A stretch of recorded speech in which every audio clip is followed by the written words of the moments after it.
The Ghanaian community in Vietnam marked a vibrant get-together event coinciding with Vietnam's Reunification Day celebrations.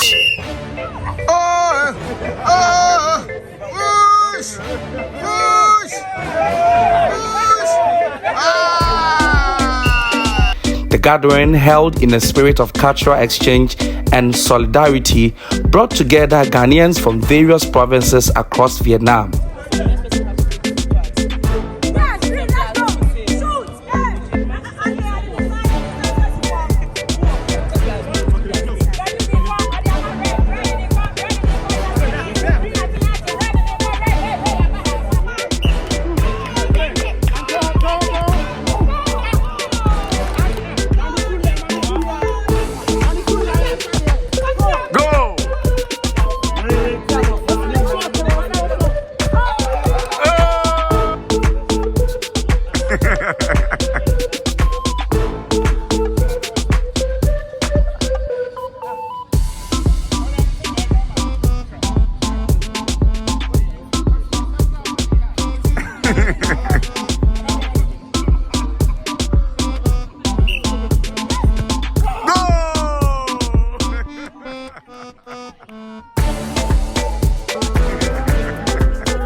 The event featured traditional Ghanaian food, music and dance, and provided a platform for networking, reflection and unity among expatriates.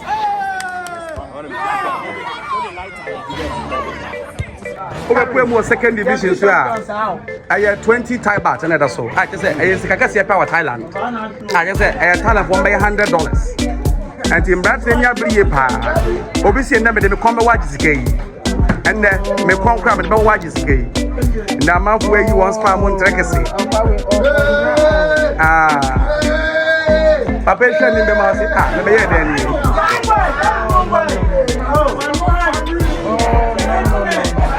From the Yarina. One edit KO, one edit KO, one edit KO. I'm not telling you, but papa. Sabra make us say, one more better to do a juju. Open Division 1, yeah, Division 3, you're one in one day, Premier League, Spam Premier League. When you selection, they say, wait to me, I was fire, I was gonna get to say, we need a month for 24. As I wait to me to her. One winning day. One would say my cratching and here dim power, butter chatter. Butter chatter, papa. I come with it too much and go from we are small boys. Leaders of the community express appreciation. It's been a whole year that we've been in the classroom jumping, tutita, chuchua, and Baby Shark.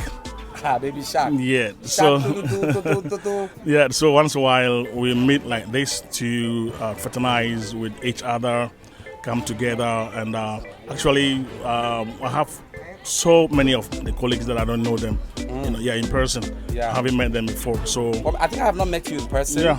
This is the first time. I've even done some work for you before. Sure. You remember? Sure, I do. Yeah. I do. So today is the first time I'm seeing most of the members here, in person.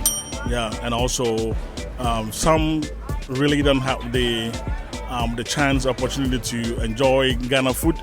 So a time like this, we have a beautiful, cooks amongst us, prepare Ghana food for us to eat together. So it's a fun fair.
been a very wonderful meeting.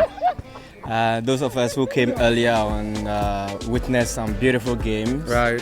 Yeah, tug of war. And we saw that I realized some of the women were very, very strong.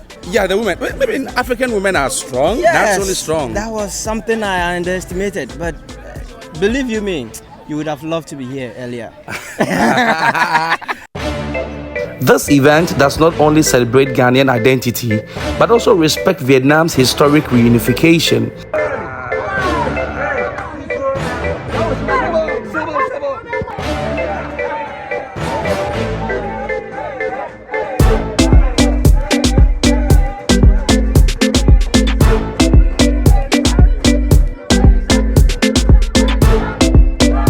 Yo, ashase no de anopa no ye bae no em se na wo mai nti ye shase ye ball nti ye che mu mienu afa no mienu ni nyina ye ball ye nemu ye ball draw nti ye ball penalties na ebi film eno ye fe kan se ye di kan call so nti ye wie no na ye twe ahoma ye friend tag of war no nti ye wie ne ye twe ahoma no ewie no na ye sack race so kan ho nti sack race no enso na ani je wo mpa emu no ye wie no afoforo sambai ema omo ka say ball na idi kan boy no mo nka enti sa na tie dia omo besan abobie mu tie san che mu mienu na san boy afa no mienu no ani je bai sisi ane de em say ye wie ni mu ye nam na ye checha ye ho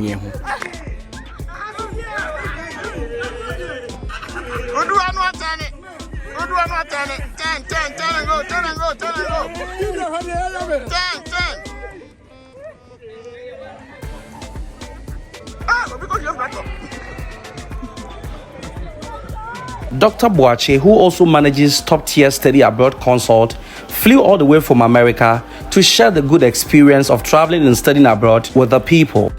So there are people who got family in the UK, Germany, France, even in other Asian countries. Like we do have partnership with universities in South Korea as well.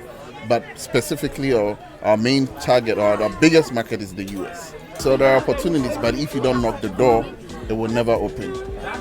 There is a phrase that knowledge is power. In as much as we are all struggling to climb the ladder to riches or to enrich ourselves, we also need the education. Personally, education has done a lot for me, and I'm super grateful for where I am today. So if anyone is looking for opportunities in terms of going up academically and getting new knowledge in different fields like IT, business administration, nursing, education, TESOL, I'll highly encourage the person that finding the right university, the right program, and the good country where after school you have the opportunity to get a job is extremely important. And US, which has one of the biggest economies in the world, has the platform for students to realize and achieve their goals and dreams and aspirations as well. Doctor, you are in the US with the current staffs in America. Would you recommend that students who want to pursue education can still go into America now? I want you to be very honest with me. I'm just going to be as genuine as ever. Just a few minutes ago, I was talking to my colleagues about it, that at one of our clients, top-tier study abroad clients at Park University, one of them got his visa revoked. Whoa. Yes, his visa got revoked. Just, I think 2 days ago, he got an email that he has been reinstated. What is happening now is that a lot of judges are fighting against the system for transparency, for genuineness, and for truth to stand. So the students who have had their visas revoked, what has happened is that they are taking the issue to court, and most of them are getting reinstated. So yes, there are systems that has affected a lot of students, but the same system, which is the law, is also fighting on behalf of the students to get them reinstated. Yes, everywhere we go there are challenges. Like here in Vietnam, you guys have your own challenge. For sure. But if you don't fight the system will fight you everywhere you go. So resiliency is the key, making sure that this is my goal, this is what I want to achieve, and nothing should hold me back. Doctor, these are people who have been there for 2 years, at least, right? At least. At least. And does it include Ghanaians and Nigerians and all nationalities? It's all nationalities. So, okay. And all nationalities. So my client that I'm talking about, he's Ghanaian, but graciously, he has been reinstated, so he's good to go, and he's still in the U.S., still pursuing his master's degree. And what about people who want to enter the university now? Because now it's like, people are saying we have people like there are people here who have everything. They are yet to apply for the visa. Do you think they should hold on a bit, or they should go in? So right now, see, a lot of people have held on to the application process. The reason being is I don't want whatever is going on in the U.S. to have any negative impact on me. Okay. But guess what? If more people are not applying, the tendency of you applying, the tendency of the scholarship opportunity, because if not a lot of people are applying, the scholarship money, what does the universities do with it? Those who come will get it. Okay. So whilst people are not applying, take advantage of it. COVID had its own negativity, but positively, people also benefited from it in terms of COVID scholarship, COVID initiative that helped a lot of international students as well. Okay, I get it. So if you are watching, that is for you to make your deductions, your calculations, and around the whole situation and make the best decision. All right, thank you, doctor, for speaking to me. Thank you, my brother. Dr. Boachi. Dr. Owusu Boachi. Study abroad consult. Yes, from top tier study abroad consult. We represent over 44 universities in the US. Yeah, bro. Now, in the world. Doctor, me say, me back home ha, match bro for so still Ghana bro for na me kan. Me too me kan bro papa ibi o. No, na say bro papa na say na select aka. Sir, hey, Doctor, what say? Part 2 of the program continues in the evening. Don't forget to subscribe to the channel Kweku Sikeni Abranti.